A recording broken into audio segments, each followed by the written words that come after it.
MBBS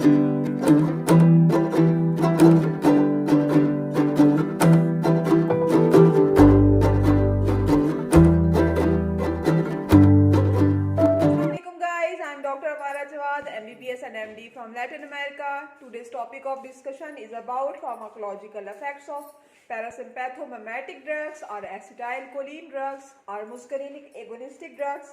इनके pharmacological aspects को हम डिस्कस करेंगे। ये बहुत इंपॉर्टेंट टॉपिक है, इसमें से बहुत ज़्यादा एमसीक्यूज आते हैं और वैसे भी आपको क्लिनिशियल पॉइंट ऑफ व्यू से या प्रैक्टिकल पॉइंट ऑफ व्यू से भी ये चीज़ें इंपॉर्टेंट है।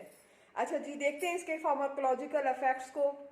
जीआईटी सिस्टम के ऊपर जो हमारे मुस्करीनिक एगोनिस्टिक ड्रग्स हैं किस तरह से एक्ट करती हैं कि स्लाइवेशन को बढ़ा देती हैं, हाइड्रोक्लोरिक एसिड की प्रोडक्शन को बढ़ा देती हैं, आपकी जो पेरिस्टाल्टिक मूवमेंट है जीआईटी की उसको बढ़ा देंगी, उसके बाद पेशेंट को डेफिकेशन में आसानी होगी, डेफिकेशन करवाएंगी। रेस्पिरेटरी सिस्टम पे इनका क्या इफेक्ट है कि ये ब्रोंकियल सीक्रेशन को बढ़ाती हैं, ब्रोंकोस्पैज्म को बढ़ा देती हैं, स्पेशली एस्मेटिक पेशेंट्स के अंदर डिस्निया हो जाएगा और साथ में उनको वीजिंग होना शुरू हो जाएगी।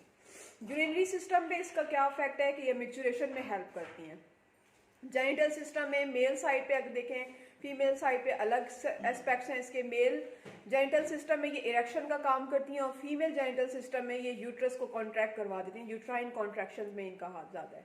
सीवीएस सिस्टम की तरफ चलते हैं तो सीवीएस में ये ब्रेडिकार्डिया करवा देती हैं और पेशेंट को हाइपोटेंशन करवा देती हैं। ठीक है, आई बॉल जो है उसकी तरफ अगर हम देखें तो लैक्रीमेशन को बढ़ा देंगी, लैक्रीमस बहुत ज़्यादा हो जाएंगे, साथ में मियोसिस हो जाएगी। स्वेट ग्लैंड्स के ऊपर इनका ये इफेक्ट है, ये स्वेटिंग को बढ़ाती हैं। तो ये हमने आज पढ़े हैं सारे के सारे फार्माकोलॉजिकल इफेक्ट्स डिफरेंट किस्म के सिस्टम पे। ये एग्जाम के पॉइंट ऑफ व्यू से, पेपर के पॉइंट ऑफ व्यू से, प्रैक्टिकल पॉइंट ऑफ व्यू से ये चीज़ें बहुत इंपॉर्टेंट है, इनको गौर से ज़रा देखिएगा। अब हम आते हैं इंडिकेशंस ऑफ मुस्करीनिक एगोनिस्टिक ड्रग्स की तरफ। तो जीआईटी के अंदर जो पैरालिटिक इलियस आफ्टर लेप्रोटमी किसी पेशेंट की हुई हो तो उसके बाद जो पैरालिटिक इलियस के मसले बन जाते हैं तो उसमें हम बिथानिकोल को यूज़ करते हैं, ये एक एमसीक्यू है। यूरिनरी सिस्टम की तरफ आते हैं तो एटोनिक ब्लेडर और यूरिनरी रिटेंशन जिस पेशेंट को हो जाती है तो उसमें भी हम बेथानिकोल को यूज़ करते हैं, ये भी एक इंपॉर्टेंट एमसीक्यू है। आई बॉल की तरफ अगर हम आएँ तो आई बॉल में ग्लाउकोमा वाले पेशेंट्स के अंदर हम पाइलोकार्पिन या पिलोकार्पिन जो भी आप कहना चाहें इसको यूज़ करते हैं ताकि जो हमारी आइज़ का इंट्राओकुलर प्रेशर है वो कम हो जाए। तो आगे हम अगली आने वाली वीडियो में देखेंगे इसके साइड इफ़ेक्ट्स और मुस्करीनिक एगोनिस्टिक ड्रग्स के साइड इफ़ेक्ट के साथ साथ कॉन्ट्राइंडिकेशंस को स्टडी करेंगे। थैंक यू सो मच, अल्लाह हाफिज़। ओके गाइस, अब हम पढ़ने लगे हैं साइड इफ़ेक्ट्स। फार्माकोलॉजिकल इफ़ेक्ट्स हमने पहले पढ़ लिए हैं, ठीक है। एसिटाइलकोलिन या मुस्करीनिक एगोनिस्टिक या पैरासिम्पैथोमिमेटिक जो ड्रग्स हैं उसके साइड इफेक्ट्स हम पढ़ने लगे हैं, ठीक है। तो साइड इफेक्ट्स में हमारे पास जीआईटी में सबसे पहले देखते हैं गैस्ट्रोइंटेस्टाइनल ट्रैक्ट के अंदर ये एब्डोमिनल क्रैम्प्स हो जाते हैं, ठीक है, ये करवाते हैं, ये डायरिया हो जाती है मुस्करीनिक एगोनिस्टिक ड्रग्स के इस्तेमाल से, स्लाइवेशन इंक्रीज हो जाएगी, वॉमिटिंग्स हो जाती हैं, पेप्टिक अल्सर हो सकता है, ठीक है। रेस्पिरेटरी की तरफ आते हैं तो रेस्पिरेटरी सिस्टम में पेशेंट जो स्पेशली एजमेटिक पेशेंट्स हैं उनके अंदर ये नहीं आप देख सकते क्योंकि इनमें वीजिंग और रोंकाई, ब्रोंकोस्पाज्म और शॉर्टनेस ऑफ ब्रेथ होना शुरू हो जाती है। यूरिनरी सिस्टम में इनकॉन्टिनेंस हो जाती है इन पेशेंट्स को, ठीक है, ये इसका साइड इफेक्ट है इनके इस्तेमाल से। जेनिटल सिस्टम की तरफ आए तो मेल में प्रियापिज्म हो जाएगी, ये पेनफुल मेल इरेक्शन को हम प्रियापिज्म कहते हैं।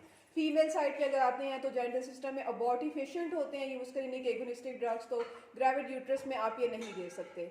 सीवीएस में पेशेंट को ब्रेडिकार्डिया की तरफ ही ले जाता है, डिफरेंट किस्म के heart blocks, first degree, second degree, third degree heart blocks करवा देता है, पेशेंट हाइपोटेंशन में चला जाता है। आई बॉल पे इसका साइड इफेक्ट ये है कि पेशेंट के अंदर लैक्रीमेशन और मियोसिस करवा देता है। स्वेट ग्लैंड्स में पेशेंट की स्वेटिंग को बढ़ा देगा। कॉन्ट्राइंडिकेशन जीआईटी सिस्टम में क्योंकि ये डायरिया करवाता है, एब्डोमिनल क्रैम्प्स करवाता है, तो वो पेशेंट जिनको ऑलरेडी पहले से डायरिया हो रहा हो या जिनको पहले से एब्डोमिनल क्रैम्प्स का इशू हो तो उनमें आप कॉन्ट्राइंडिकेटेड करते हैं मुस्करीनिक एगोनिस्टिक ड्रग्स, एसिटाइलकोलिन ड्रग्स या पैरासिम्पैथोमिमेटिक ड्रग्स, इस तरह के पेशेंट में कॉन्ट्राइंडिकेटेड है। रेस्पिरेटरी सिस्टम में क्योंकि ये wheezing, rhonchi, shortness of breath, bronchospasm करवाता है तो इसलिए आप एजमेटिक पेशेंट के अंदर मुस्करीनिक एगोनिस्टिक ड्रग्स नहीं दे सकते। यूरिनरी सिस्टम में क्योंकि इसकी इनकॉन्टिनेंस करवा देता है तो इस तरह के पेशेंट को जिनको पहले से इनकॉन्टिनेंस का इशू हो तो उनमें ये कॉन्ट्राइंडिकेटेड है। जेनिटल सिस्टम में अगर आया फीमेल साइड पे आए तो फीमेल में जो पेशेंट ऑलरेडी ही प्रेग्नेंट हैं तो आप उनको नहीं दे सकते क्योंकि ये बॉडी पेशेंट है, अबॉर्शन करवाता है ग्रेविड यूट्रस के अंदर।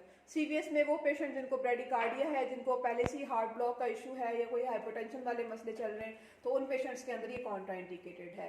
तो आई होप सो आपको ये साइड इफ़ेक्ट्स और ये कॉन्ट्राइंडिकेशन समझ में आई होंगी, ये इंपॉर्टेंट हैं एग्जाम के पॉइंट ऑफ व्यू से। ये चीज़ें पहले अलग अलग बताई गई थी, अब इसको मैंने सारा समराइज़ करके एक ही उसमें दे दिया है, टेबुलर फॉर्म में दे दिया है। तो आई होप सो अब आपको याद करना अब बहुत ज़्यादा आसान होगा। आई होप सो कि आपको ये वीडियो मेरी अच्छी लगी होगी। इंशाल्लाह नेक्स्ट वीडियोज़ में और मज़ीद इन्फॉर्मेशन के साथ दोबारा आएंगे। अगर आप लोगों को मेरा चैनल अच्छा लग रहा है तो इसको लाइक करें, सब्सक्राइब करें और ज़्यादा से ज़्यादा शेयर करें। मुझे अपनी दुआओं में याद रखें। Thank you so much. अल्लाह हाफिज़।